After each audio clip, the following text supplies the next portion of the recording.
नमस्कार भक्तों, आज हम बात करने वाले हैं चैत्र पूर्णिमा 2025 की, जो हिंदू धर्म में बहुत महत्वपूर्ण दिन माना जाता है। इस वीडियो में हम जानेंगे कि चैत्र पूर्णिमा कब है, पूजा का सही समय क्या है और सत्यनारायण व्रत कैसे करना है। अगर आपको यह जानकारी पसंद आए तो वीडियो को लाइक करें और हमारे चैनल दिव्य ज्ञान दर्पण को सब्सक्राइब जरूर करें और घंटी दबाना ना भूलें। तो चलिए शुरू करते हैं। सबसे पहले बात करते हैं चैत्र पूर्णिमा की तारीख की। हिंदू पंचांग के अनुसार चैत्र पूर्णिमा चैत्र मास के शुक्ल पक्ष की पूर्णिमा तिथि को मनाई जाती है। 12 अप्रैल 2025 शनिवार को मनाई जाएगी। इस दिन हनुमान जयंती भी होती है, जिससे इसकी शुभता और बढ़ जाती है। आइए अब बात कर लेते हैं पूजा के शुभ समय की। तो देखिए, चैत्र पूर्णिमा के दिन सत्यनारायण भगवान की पूजा सुबह या शाम किसी भी समय की जा सकती है, लेकिन ज्योतिषियों के अनुसार शाम का समय ज्यादा शुभ माना जाता है। 12 अप्रैल को चंद्रोदय का समय होगा, शाम 6:20 के आसपास। इसलिए पूजा के लिए सबसे अच्छा समय शाम 6 बजे से 8 बजे के बीच रहेगा। इस दौरान आप स्नान, दान, पूजा और कथा का आयोजन कर सकते हैं। अगर आप सुबह पूजा करना चाहते हैं तो अभिजीत मुहूर्त, जो दोपहर 12 बजे से 12:45 तक रह सकता है, वह भी शुभ रहेगा। अब आप लोग यह भी जान लीजिए कि सत्यनारायण व्रत की पूरी विधि क्या रहने वाली है। यह व्रत भगवान विष्णु के सत्यनारायण स्वरूप को समर्पित है और इसे करने से जीवन में सुख समृद्धि आती है। तो चलिए स्टेप बाय स्टेप समझते हैं। सुबह जल्दी उठे, स्नान करें और स्वच्छ वस्त्र पहने घर के पूजा स्थल को साफ करें और वहां एक चौकी रखें। चौकी पर पीला या लाल कपड़ा बिछाएं। भगवान सत्यनारायण की मूर्ति या तस्वीर स्थापित करें। साथ में एक कलश रखें जिसमें पानी, सुपारी, सिक्का और आम के पत्ते डालें। पूजा के लिए पंचामृत, दूध, दही, घी, शहद, चीनी, फल, मिठाई, तुलसी के पत्ते, धूप, दीप, फूल और प्रसाद के लिए केले और पंजीरी तैयार करें। पूजा शुरू करने से पहले संकल्प लें। हाथ में जल लेकर कहें, मैं आज चैत्र पूर्णिमा के दिन भगवान सत्यनारायण का व्रत और पूजा कर रही हूँ।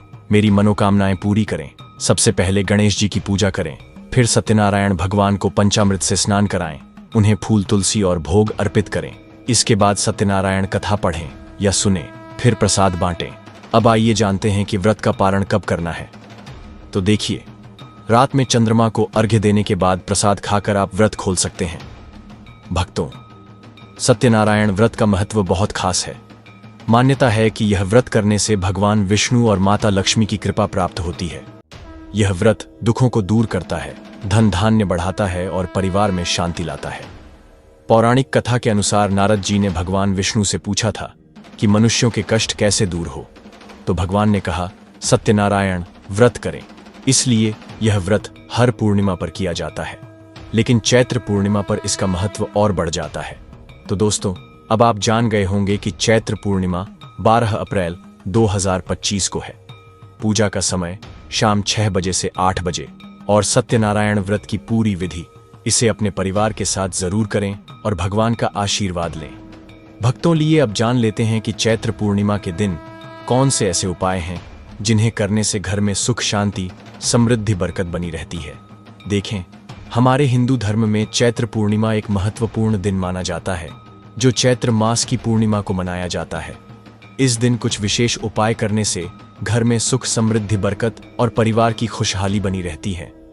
सबसे पहले जो उपाय हैं, यानी आप कार्य भी कर लीजिए, वह है लक्ष्मी नारायण पूजा। चैत्र पूर्णिमा के दिन सुबह स्नान कर स्वच्छ वस्त्र धारण करें। घर के मंदिर में भगवान विष्णु और माता लक्ष्मी की मूर्ति या चित्र स्थापित करें। धूप, दीप, फूल और नैवेद्य, मिठाई या फल अर्पित करें।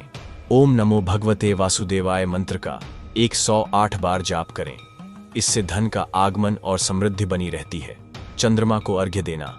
रात में चंद्रमा के उदय होने पर एक तांबे या चांदी के पात्र में दूध और पानी मिलाकर चंद्रमा को अर्घ्य दें। ओम चंद्राय नमः मंत्र का 11 बार जाप करें। यह उपाय परिवार में शांति और सुख लाता है। गरीबों को दान।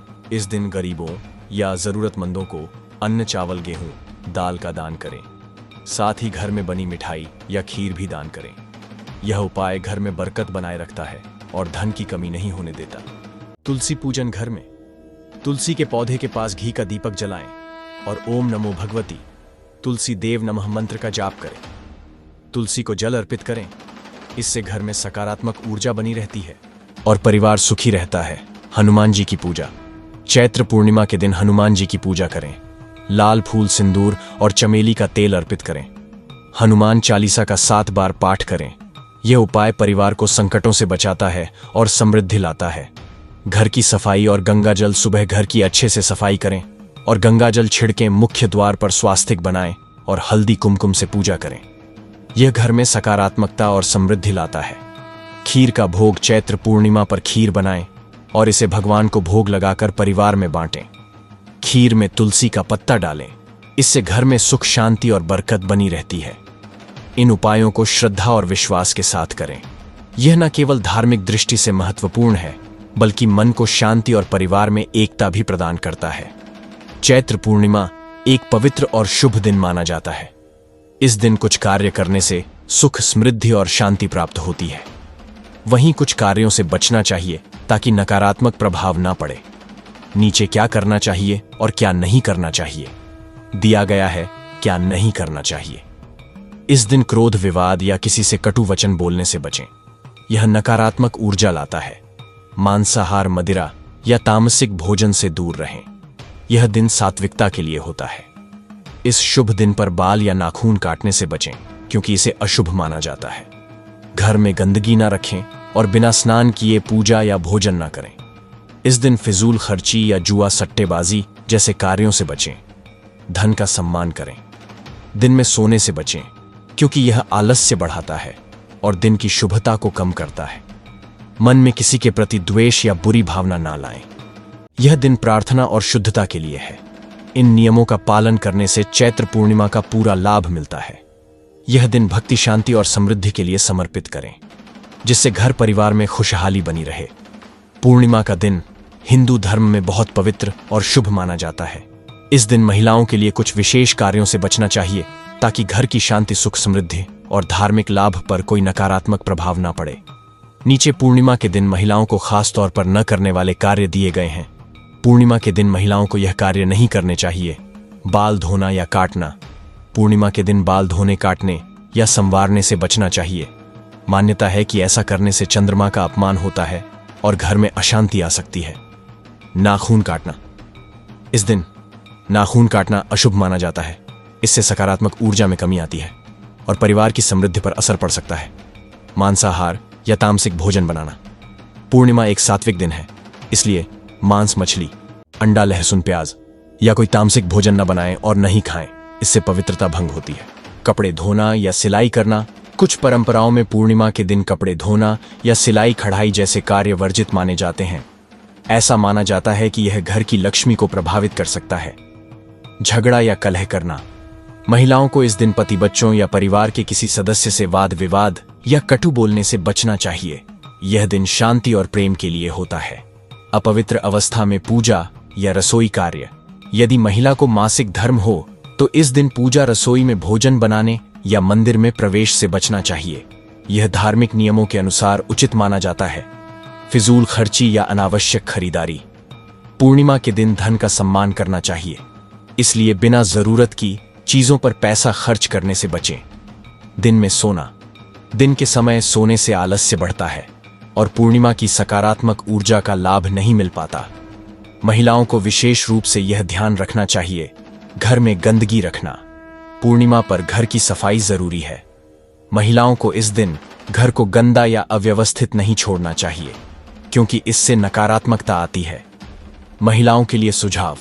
इसके बजाय पूर्णिमा के दिन महिलाएं सात्विक भोजन जैसे खीर या फल बनाएं, पूजा में हिस्सा लें, चंद्रमा को अर्घ्य दें और परिवार के साथ शांतिपूर्ण समय बिताएं। इससे घर में सुख, शांति और समृद्धि बनी रहती है। इन बातों का ध्यान रखकर पूर्णिमा का दिन शुभ और लाभकारी बनाया जा सकता है। आज की इस वीडियो में आप सुनेंगे चैत्र पूर्णिमा की व्रत कथा और हनुमान जन्मोत्सव की कथा और आरती। अब सुनिए 12वीं पूर्णिमा की व्रत कथा। प्रेम से बोलिए भगवान श्री विष्णु जी की जय, माता लक्ष्मी जी की जय। द्वापर युग में यशोदा मां ने श्री कृष्ण से कहा कि हे कृष्ण, तुम सारे संसार के उत्पन्न करता, पालनहारी और संहारता हो। आज मुझे कोई ऐसा व्रत बताओ जिसको करने से मृत्यु लोक में भी स्त्रियों को विधवा होने का भय न रहे, तथा यह व्रत सभी मनुष्यों की मनोकामना पूर्ण करने वाला हो। श्री कृष्ण कहने लगे, हे माता, तुमने अति सुंदर प्रश्न किया है। मैं तुम्हें ऐसे एक व्रत के बारे में विस्तार से बताता हूं। सौभाग्य की प्राप्ति के लिए स्त्रियों को 12 पूर्णिमा व्रत करना चाहिए। इस व्रत को करने से स्त्रियों को सौभाग्य की प्राप्ति होती है। यह व्रत अत्यंत सौभाग्य देने वाला और भगवान शिव के प्रति भक्ति को बढ़ाने वाला है। यशोदा जी कहने लगी, हे कृष्ण, प्रथम इस व्रत को मृत्यु लोक में किसने किया था? इसके विषय में विस्तार से मुझे बताओ। श्री कृष्ण कहने लगे, इस भूमंडल पर अनेक प्रकार के रत्नों से परिपूर्ण कार्तिका नाम की एक नगरी थी। वहां चंद्रहास नामक राजा राज्य करता था। उसी नगर में धनेश्वर नाम का एक ब्राह्मण था और उसकी स्त्री अति सुशीला रूपवती थी। दोनों ही उस नगरी में बड़े प्रेम से रहते थे। घर में धन धान्य आदि की कोई कमी नहीं थी, परंतु उनको बहुत बड़ा दुख था कि उनकी कोई संतान नहीं है। एक समय एक बड़ा योगी उस नगरी में आया। वह योगी उस ब्राह्मण के घर को छोड़कर अन्य सभी घरों से भिक्षा लेकर भोजन किया करता था। वह रूपवती से कभी भिक्षा नहीं लेता था। एक दिन वह योगी रूपवती से भिक्षा न लेकर किसी अन्य घर से भिक्षा लेकर गंगा किनारे जाकर भिक्षा को प्रेम पूर्वक ग्रहण करने लगा कि धनेश्वर ने योगी का यह सब कार्य देख लिया। अपनी भिक्षा के अनादर से दुखी होकर धनेश्वर योगी से बोला, हे महात्मन, आप सब घरों से भिक्षा लेते हैं, परंतु आप मेरे घर की भिक्षा कभी नहीं लेते। इसका क्या कारण है? योगी ने कहा, निसंतान के घर की भीख पतितों के अन्न के तुल्य होती है, और जो पतितों का अन्न खाता है वह भी पतित हो जाता है, क्योंकि तुम निसंतान हो। इसलिए पतित हो जाने के भय से मैं तुम्हारे घर की भिक्षा नहीं लेता। धनेश्वर योगी की यह बात सुनकर बहुत दुखी हुआ और हाथ जोड़कर योगी के पैरों में गिर गया और कहने लगा, हे महाराज, यदि ऐसा है तो आप पुत्र प्राप्ति का उपाय बताइए। आप सर्वज्ञानी हैं, मुझ पर कृपा कीजिए। हे भगवान, मेरे घर में धन की कोई कमी नहीं है, परंतु मैं पुत्र न होने के कारण अत्यंत दुखी हूं। आप मेरे इस दुख का हरण करें। आप सामर्थ्यवान हैं। यह सुनकर योगी कहने लगा, हे ब्राह्मण, तुम चंडी की आराधना करो। घर आकर उसने अपनी पत्नी से सब वृतांत कहा और स्वयं तप करने के लिए वन में चला गया। वन में जाकर उसने चंडी की उपासना की और उपवास किए। चंडी ने 16वें दिन उसको स्वप्न में दर्शन दिया और कहा, धनेश्वर, जा, तेरे घर पुत्र होगा, परंतु वह 16 वर्ष की आयु में ही मृत्यु को प्राप्त हो जाएगा। यदि तुम दोनों पतिप 12 पूर्णमासियों का व्रत विधि पूर्वक करोगे तो वह दीर्घ आयु हो जाएगा। जितनी तुम्हारी सामर्थ्य हो, आटे के दिए बनाकर शिवजी भगवान का पूजन करना, परंतु पूर्णमासी के व्रत 12वें दिन होने चाहिए। प्रातः काल होने पर इस स्थान के समीप तुम्हें आम का वृक्ष दिखाई देगा। उस पर चढ़कर तुम एक फल तोड़कर शीघ्र ही अपने घर चले जाना और अपनी पत्नी से सब वृतांत कहना। अर्थु स्नान के पश्चात वह स्वच्छ होकर श्री शंकर भगवान का ध्यान करके उस फल को खा लेगी। शंकर भगवान की कृपा से उसको गर्व हो जाएगा। जब वह ब्राह्मण प्रातःकाल उठा तो उसने एक स्थान के पास ही आम का वृक्ष देखा, जिस पर एक अत्यंत सुंदर आम का फल लगा हुआ था। उस ब्राह्मण ने उस आम के वृक्ष पर चढ़कर फल को तोड़ने का प्रयत्न किया, परंतु वृक्ष पर कई बार प्रयत्न करने पर भी वह चढ़ नहीं पाया। तब उस ब्राह्मण को बहुत चिंता हुई। तब विघ्न विनाशक श्री गणेश भगवान की वंदना करने लगा। हे दयानिधि, अपने भक्तों के विघ्नों का नाश करके उनके मंगल कार्य को करने वाले, दुष्टों का नाश करने वाले, रिद्धि सिद्धि प्रदान करने वाले, आप मुझ पर कृपा करके इतना बल दें कि मैं अपने मनोरथ को पूरा कर सकूं। इस प्रकार गणेश जी की प्रार्थना करने पर उनकी कृपा से धनेश्वर वृक्ष पर चढ़ गया और उसने सुंदर आम के फल को तोड़ लिया। और घनेश्वर ने सोचा कि वरदान से फल मिला था, वो यही है, और कोई फल तो दिखाई नहीं दे रहा। धनेश्वर ब्राह्मण ने जल्दी से घर जाकर अपनी पत्नी को वह फल दे दिया और उसकी पत्नी ने अपने पति के कहे अनुसार उस फल को खा लिया और वह गर्भवती हो गई। देवी जी की असीम कृपा से उसे एक अत्यंत सुंदर पुत्र उत्पन्न हुआ, जिसका नाम उन्होंने देवीदास रखा। माता पिता के हर्ष और शोक के साथ वह बालक शुक्ल पक्ष के चंद्रमा की भांति अपने पिता के घर में बड़ा होने लगा। माता भवानी की कृपा से वह बालक बहुत ही सुंदर, सुशील, विद्या पढ़ने में बहुत ही निपुण हो गया। दुर्गा जी की आज्ञा अनुसार उसकी माता ने 32 पूर्णमासी का व्रत रखना आरंभ कर दिया, जिससे उसका पुत्र बड़ी आयु वाला हो जाए। 16वां वर्ष लगते ही देवीदास के माता पिता को बड़ी चिंता हो गई कि कहीं उनके पुत्र की इस वर्ष मृत्यु न हो जाए। इसलिए उन्होंने अपने मन में विचार किया कि यदि यह दुर्घटना उनके सामने हो गई तो वे कैसे सहन करेंगे। इसलिए उन्होंने देवीदास के मामा को बुलाया और कहा, हमारी एक बहुत बड़ी इच्छा है कि देवीदास 1 वर्ष तक काशी में जाकर विद्या अध्ययन करें और उसको अकेला भी नहीं छोड़ना चाहिए। इसलिए साथ में आप चले जाएं और 1 वर्ष के पश्चात इसको वापस ले आना। सब प्रबंध करके उसके माता पिता ने काशी जाने के लिए देवीदास को एक घोड़े पर बिठाकर उसके मामा के साथ भेज दिया। परंतु यह बात उसके मामा या किसी और से नहीं बताई। धनेश्वर तथा उसकी पत्नी ने अपने पुत्र की मंगल कामना तथा दीर्घ आयु के लिए भगवती दुर्गा की आराधना और पूर्णमासियों का व्रत करना आरंभ कर दिया। इस प्रकार बराबर 32 पूर्णमासी के व्रत को उन्होंने पूरा किया। कुछ समय पश्चात एक दिन वह मामा और भांजा मार्ग में रात बिताने के लिए किसी गांव में ठहरे हुए थे। उस दिन उस गांव में ब्राह्मण की अत्यंत सुंदर सुशीला और गुणवती कन्या का विवाह हो रहा था। जिस धर्मशाला के अंदर वर और उसकी बारात ठहरी हुई थी, उसी धर्मशाला में देवीदास और उसके मामा भी ठहरे हुए थे। संयोगवश कन्या को तेल आदि चढ़ाकर मंडप आदि का कार्य किया गया तो लग्न के समय वर को धनुर्वात हो गया। इसलिए वर के पिता ने अपने कुटुंबियों से विमर्श करके निश्चय किया कि यह देवीदास मेरे पुत्र जैसा ही सुंदर है, मैं इसके साथ ही लग्न करवा दूं और बाद में विवाह के अन्य कार्य मेरे लड़के के साथ हो जाएंगे। ऐसा सोचकर देवीदास के मामा से जाकर बोला कि तुम थोड़ी देर के लिए अपना भांजा हमें दे दो, जिससे विवाह के लग्न का सब कार्य सुचारू रूप से हो सके।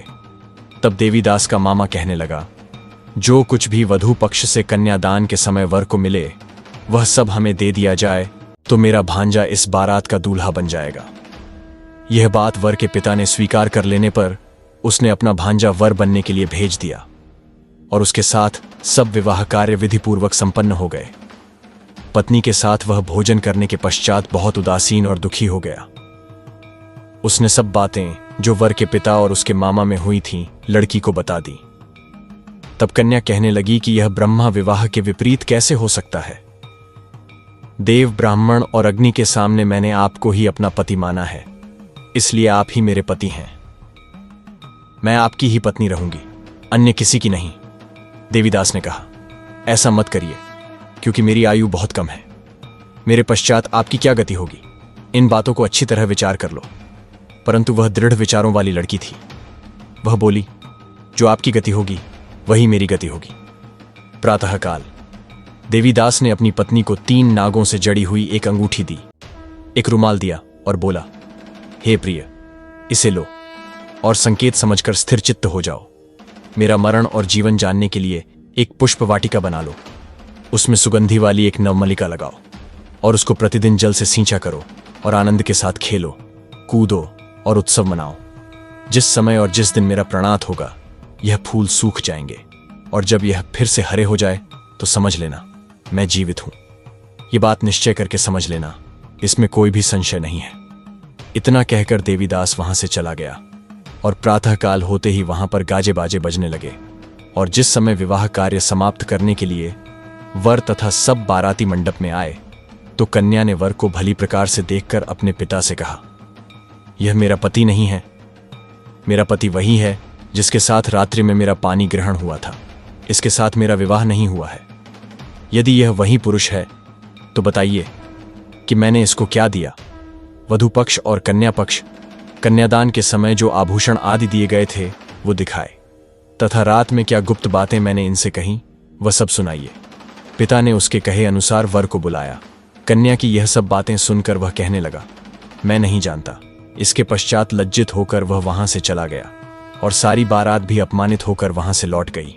भगवान श्री कृष्ण बोले, हे माता, इस प्रकार देवीदास काशी विद्या अर्जन के लिए वहां से चले गए और जब कुछ समय बीत गया तो काल से प्रेरित होकर एक सर्प रात्रि के समय उसको डसने के लिए वहां पर आया। उस विषधर के प्रभाव से उसके शयन का स्थान चारों ओर से विष की ज्वाला से विषैला हो गया, परंतु व्रत के प्रभाव से उसको काट नहीं पाया, क्योंकि पहले ही उसकी माता ने 33 पूर्णमासी का व्रत रखा था। इसके बाद मध्याह्न के समय स्वयं काल वह आया और उसके शरीर से प्राणों को निकालने का प्रयत्न करने लगा, जिससे वह मूर्छित होकर पृथ्वी पर गिर गया। उसी समय माता पार्वती के साथ भगवान शंकर वहां आ गए। उसको मूर्छित दशा में देखकर माता पार्वती जी ने शंकर जी से प्रार्थना की, हे महाराज, इस बालक की माता ने पहले ही 31 पूर्णिमा का व्रत पूरा किया था, जिसके प्रभाव से आप इसको प्राणदान दें। मां भवानी के कहने पर भक्तवत्सल भगवान शिव जी ने उसको प्राणदान दे दिया। इस व्रत के प्रभाव से काल को भी पीछे हटना पड़ा और देवीदास स्वस्थ होकर बैठ गया। उधर उसकी पत्नी उसके काल की परीक्षा किया करती थी। जब उसने देखा उस पुष्प वाटिका में पुष्प कुछ भी नहीं रहे तो उसको अत्यंत आश्चर्य हुआ। लेकिन जब वह जैसे ही हरी भरी हो गई तो वह जान गई कि अब उसका पति ठीक ठाक है, वह जीवित हो गया है। यह देखकर वह बहुत प्रसन्न हो उठी। अपने पिता से कहने लगी, पिताजी, मेरे पति जीवित हैं, आप उनको ढूंढिए। जब 16वां वर्ष व्यतीत हो गया तो देवीदास भी अपने मामा के साथ काशी से चल गया। इधर उसके ससुर उसको ढूंढने के लिए अपने घर से जाने ही वाले थे कि वे दोनों मामा भांजा वहां पर आ गए। उनको आया हुआ देखकर उनके ससुर को बड़ी प्रसन्नता हुई और वह उन्हें अपने घर ले गए। उस समय नगर के निवासी भी वहां इकट्ठे हो गए और सबने निश्चय किया कि अवश्य ही इसी बालक के साथ कन्या का विवाह हुआ था। उस बालक को कन्या ने जब देखा तो पहचान लिया कि यह तो वही है जो संकेत करके गया था।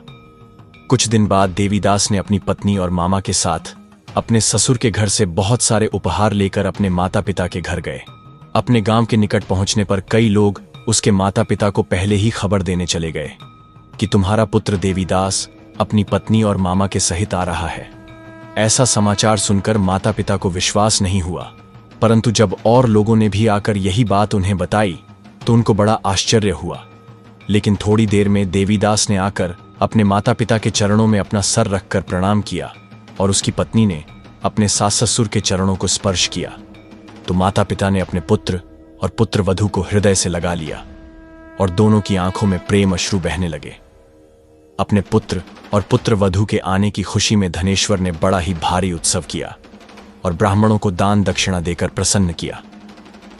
श्री कृष्ण भगवान कहने लगे, इस प्रकार धनेश्वर 32 पूर्णमासियों के व्रत के प्रभाव से पुत्रवान हो गया। जो भी स्त्रियां 32 पूर्णमासी के व्रत को करती हैं वे जन्म जन्मांतर में वैधव्य का दुख नहीं भोगती और सदैव सौभाग्यशाली रहती है। व्रत करने वाला चाहे स्त्री हो या पुरुष, भगवान शंकर की कृपा से संसार के सकल आनंद भोगकर अंत में आवागमन रहित होकर शिवलोक को प्राप्त होता है। प्रेम से बोलिए श्री लक्ष्मी नारायण भगवान की जय, उमा महेश्वर भगवान की जय। अब सुनिए हनुमान जन्म की कथा। बहुत समय पहले त्रेता युग में अयोध्या नगरी में राजा दशरथ का बहुत प्रख्यात और समृद्ध राज्य हुआ करता था। राजा दशरथ की 3 रानियां थीं, जिनका नाम कौशल्या, सुभद्रा और कैकई था। राजा दशरथ की एक भी संतान नहीं थी, जिसकी वजह से वे बेहद दुखी रहा करते थे। एक दिन अग्निदेव से मिली खीर को राजा दशरथ ने अपनी 3 पत्नियों को दे दिया। तीनों रानियों ने इस खीर को खाया, लेकिन एक चील ने झपटा मारा और खीर मुंह में लेकर उड़ गया। उड़ते उड़ते वह देवी अंजना के आश्रम पर चला गया। देवी अंजना ऊपर ही देख रही थी कि तभी चील के मुंह से खीर गिरा, जो देवी अंजना के मुंह में चला गया। अनजाने में देवी अंजना वह खीर खा गई, अग्निदेव द्वारा दी गई। इस खीर की कृपा से मां अंजना ने भगवान शिव के अवतार हनुमान जी को जन्म दिया। जिस दिन हनुमान जी का जन्म हुआ था उस दिन चैत्र मास के शुक्ल पक्ष की पूर्णिमा तिथि थी और वह मंगलवार का दिन था। कहा जाता है कि जब भगवान श्री हनुमान का जन्म हुआ था तब उन्होंने जनेऊ धारण करके रखा था और हनुमान जी भगवान शिव जी के 11वें अवतार हैं। इन्हें 8 सिद्धियां और 9 निधियां प्राप्त हैं। इस तरह वानर केसरी और माता अंजनी के यहाँ भगवान शिव ने हनुमान जी के रूप में अवतार लिया। इसी कारण इन्हें अंजनाए, केसरी नंदन और पवन पुत्र के नाम से भी जाना जाता है। प्रेम से बोलिए जय श्री राम, जय हनुमान।